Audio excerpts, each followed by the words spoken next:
అండి. నమస్తే అండి. మీరు పిఠాపురమా? అవునండి. మీ పేరు? నా పేరు రామాచార్యులండి. ఈరోజు ఆవిర్భావ సభ జరిగిపోతుంది కదా! జనసేన పార్టీ. అవునండి. జనసేన ఆవిర్భావం జరిగి 12 సంవత్సరాలయిందని, అయితే లోగడ ఎలాగ ఎక్కడ ఎలా జరిగినా గానీ, మొట్టమొదటిసారిగా మాకు పిఠాపురం ఎమ్మెల్యేగా పవన్ కళ్యాణ్ గారు ఎన్నుకోబడిన తర్వాత మొట్టమొదటి జరుగుతున్న సభ కాబట్టి చాలా బాగా జరుగుతుందని అనుకుంటున్నాము. అయితే ఇంతకుముందు ప్రభుత్వం చూసారు గదా! ఆ ప్రభుత్వానికి, ఈ ప్రభుత్వానికి తేడా ఏమన్నా తెలుస్తుందా మీకు ఇప్పటికి? ప్రభుత్వానికి తేడా అంటే డెవలప్‌మెంట్ అనేది కొంతవరకు ఉన్నాది. అయితే ఏంటంటే, మనం ఈయనకి పూర్తి బాధ్యతలొచ్చేలాంటిది ఉంటే ఇంకా బావుంటుందని నేను అనుకుంటున్నాను. అలాగే ఇక్కడ పిఠాపురం అనగానే ఆధ్యాత్మికంగా చాలా గుడులయ్యి ఉన్నాయి కదా! దాన్ని ఆధ్యాత్మికంగా తీర్చిదిద్దుతానని కూడా మాటిచ్చారు. సో, ఆ గుడుల గురించి ఏమైనా చెప్తారా?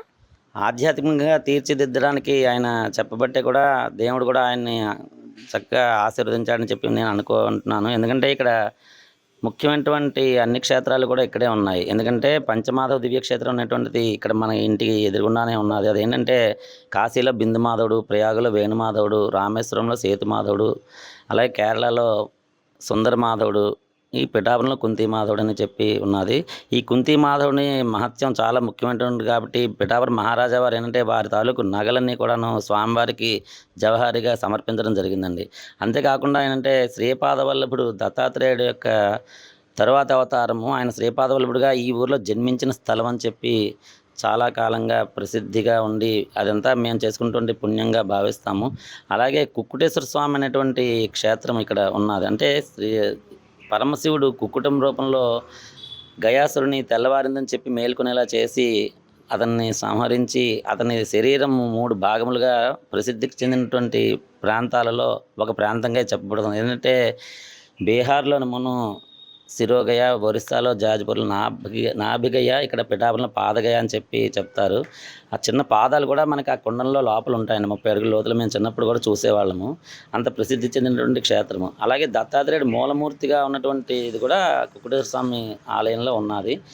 అంతేకాకుండా పురుహూతిక అమ్మవారు ఏంటంటే అష్టాదశ శక్తి పీఠాలు ముఖ్యంగా అటువంటి శక్తి పీఠాల్లో 108 భాగాలుగా ఉంటే భాగాల్లో 18 భాగాల్లో పృష్ఠభాగము పడ్డటువంటి ప్రదేశం అనమాట. అంటే పృష్ఠభాగం అంటే ఏంటంటే పీఠ భాగం. అందుకనే పిఠాపురం అని చెప్పి మనకి ప్రసిద్ధి. ఈ 4 రకాలుగా కూడా ఈ ఊరు చాలా ప్రసిద్ధి. అలాగే ఎంతోమంది కవులు కూడా ఈ ఊర్లోను అవతరించి వారి యొక్క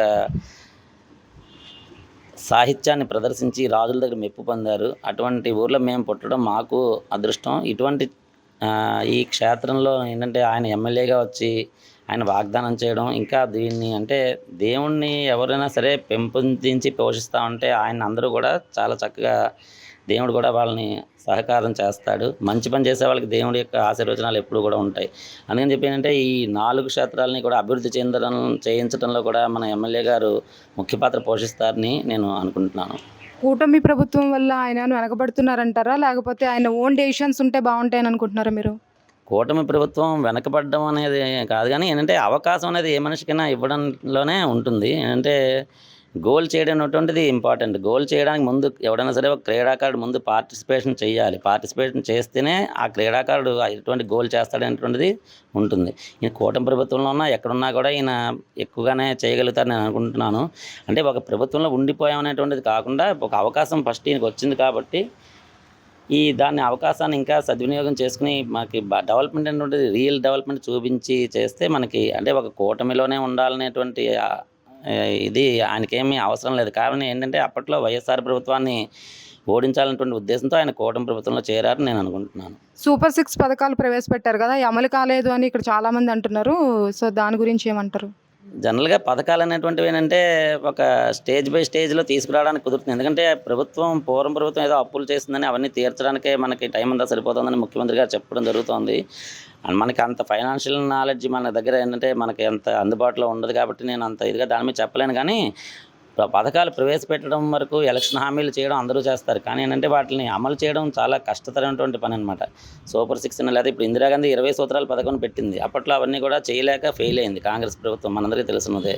అందుకని ఏంటంటే సూపర్ 6 లేకపోతే ఇంకోటనో పథకాలు పెట్టడం కాకుండా అందులో ఎంతవరకు ముందుకు వెళ్తాయి, సామాన్యుడికి ఎంతవరకు మేలు జరుగుతున్నటువంటిది ఎంచుకుని మనం పెట్టుకుంటే పవన్ కళ్యాణ్ గారు వేరే పథకాలైనా ప్రవేశపెట్టి దాన్ని కూడా ముఖ్యమంత్రి గారికి దృష్టికి తీసుకెళ్ళి ఈ సూపర్ 6 కొన్ని సక్సెస్ అవ్వట్లేదన్న మాట వాస్తవం. కొంత ఏంటంటే అమ్మఒడి అవన్నీ పూర్వం పెట్టినటువంటి దాన్ని మార్చి ఎంతమంది అమ్మాయిలు ఉంటే అంతమందిని కనండి అని చెప్పి ముఖ్యమంత్రి గారు చెప్పారు. కానీ ఇప్పటికి వచ్చి ఏమీ ఆయన దాన్ని చేయలేకపోయారు.